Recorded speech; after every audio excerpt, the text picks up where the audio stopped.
Do you find it hard to do hard things? Are you distracted easily? Do you have trouble focusing for long periods of time? Do you have motivation issues when you know you got to do something that's hard and that's going to take a lot of time? If so, you're among the majority and your dopamine receptors are probably absolutely fucked. So, I've been asked for a couple times by people to do a video on this, and I wanted to make a Hustles University exclusive. And the subject for today is dopamine. And if you look it up on like Google and YouTube, you can watch endless videos about it, which ironically would be another dopamine stimulating activity. You got these people that have like 4 hour videos on how to do a dopamine detox, and it's a lot of stuff about going to the wood and chopping firewood and being bored for 7 days, and then you get back and then you're motivated. The problem with that is is that dopamine dependence is the same as any other addiction. So if you're a crackhead and you go out to the woods for 7 days and you come back to your old environment with your crackhead friends, you're gonna keep on being a crackhead. So I don't really get the whole like go to a cabin in the woods thing. Let's first go into dopamine for a second, and I won't turn it into like a biology class or a chemics class, but basically, dopamine is a chemical that gets secreted by your body to reward you for a job well done. Like if you actually achieved something in the old days, like the prehistoric days, or when the pyramids were there, or before Google 1,000 years ago. If you actually did something, you got a dopamine hit, and it felt good. It feels good to actually do something, right? If you remember the last time you actually achieved something, or you actually made something that was hard, and you looked at it and it was yours, that was awesome.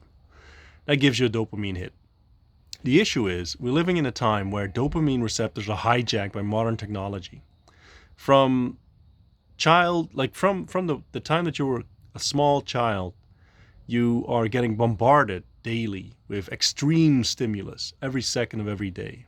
These days, you don't have to be bored anytime. Like you can swipe, you can scroll, you can watch videos, you can watch memes, you can go to Instagram and Tinder and YouTube and even TikTok. It's all predicated, Snapchat, it's all predicated on quick stimulus response stuff. And you keep scrolling and scrolling. Every once in a while you get like a nice dopamine hit because you see something funny, or you see a big butt or big boobs, especially as a man, that's nice. And then it gives you a dopamine hit as if you actually achieved something. And here's the issue with that. The same, like I gave the example of the crackheads before. I assume I don't have practical experience as a crack addict. I have to preface with that. But as far as I know, if you are a crack addict and you keep using crack, you need more and more and more to get the same high. Similar to being an alcoholic. I also don't have, I have a lot of experience of alcohol, but I'm not an alcoholic.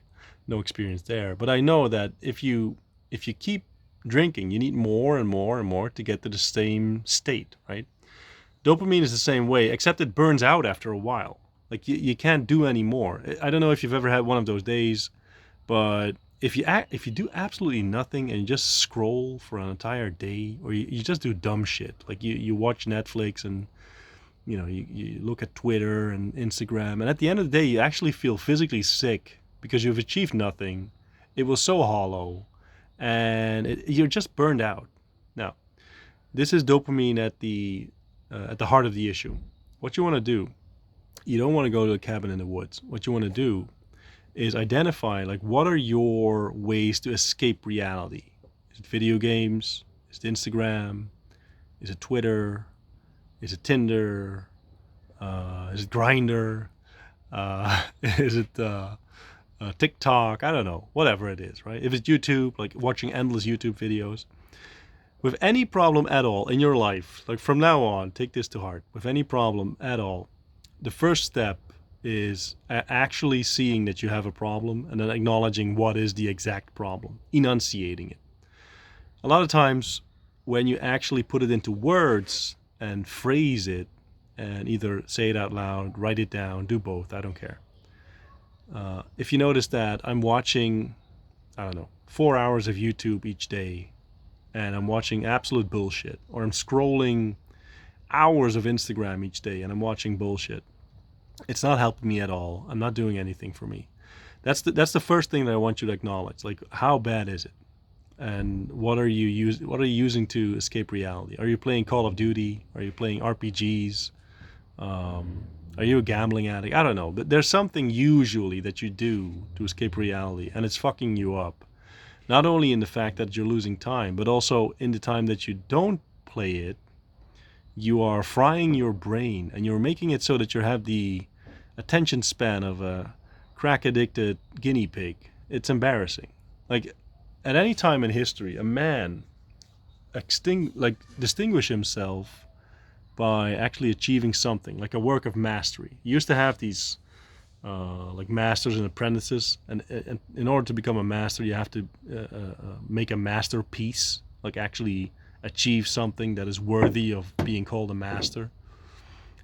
You're not going to get there playing Call of Duty or Final Fantasy or whatever the current game du jour is. I don't know, but it's not going to work. And you're also not going to make it by swiping for 300 days on Tinder and getting 60 matches.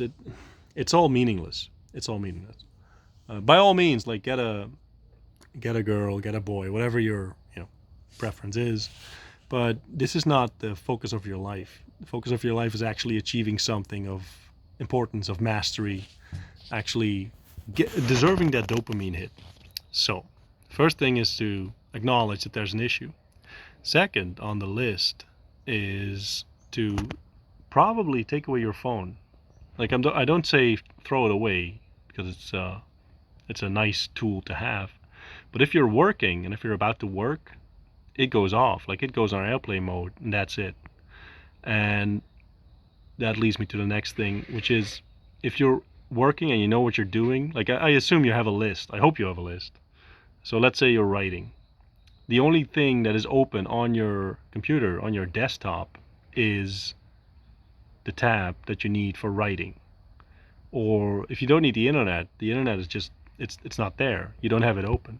Because I see a lot of people having like 37 tabs filled with all sorts of different websites and escapes, and it's just too easy for your brain to turn off and say, hey, let's check email for a second.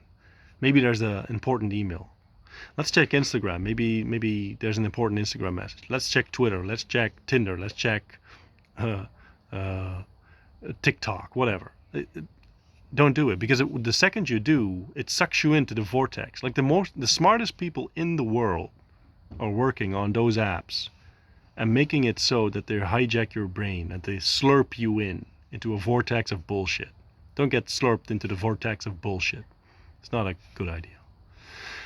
So, don't go to a cabin in the woods. Turn off your phone when you're working. Focus on one thing and realize that all the social media, all the things that you waste time on, were designed with this goal in mind. And it should piss you off, because they hijacked your brain. They're basically brainwashing you, and it's like the Matrix. Except you're not physically into, like, sitting into one of those pods with the fluid and the little things in your nose and your brain, but mentally they are doing it. They're sticking a hose into your brain and sucking out not only the time that you're wasting, but they're sucking out your attention and your ability to focus. And it's embarrassing. A man should be able to focus completely on one thing and achieve something, instead of being fleeting on the surface of whatever he's doing and always having his monkey mind screaming at him, hey, look, let's look at another thing. There's a bright light here, there's a bright light there, let's do this. It's embarrassing. You should focus on one thing.